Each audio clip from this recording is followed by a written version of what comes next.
it was primed, or it is primed for some type of comeback.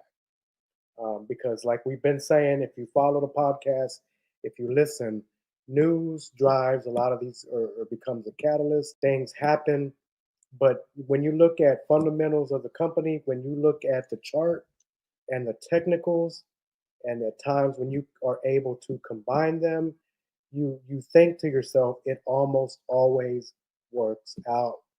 The RSI going into today was 35, which is, right at the cusp of oversold.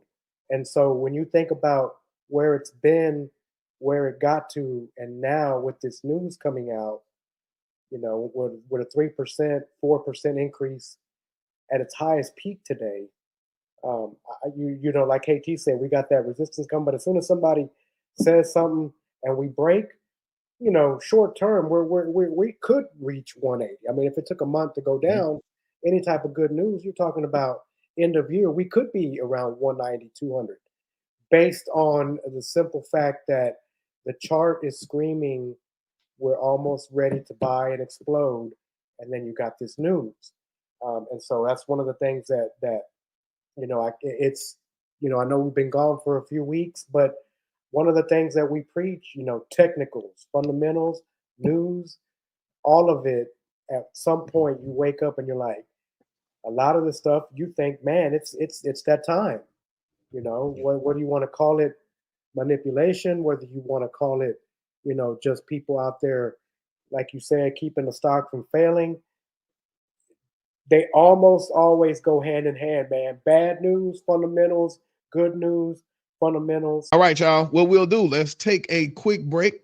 And when we get back, we will go into our heat check. So we'll look at our S&P 500 heat map. We'll also look at our volatility index and our fear and greed. We will be right back.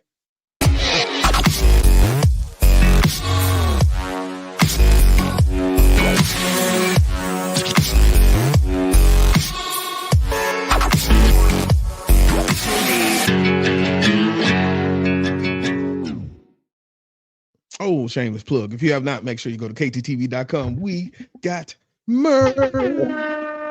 Hey, but this is what I want to say. Hispanic Heritage Month.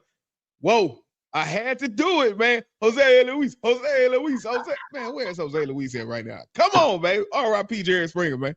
Yeah, hopefully you're tuning in. Hey, let's go.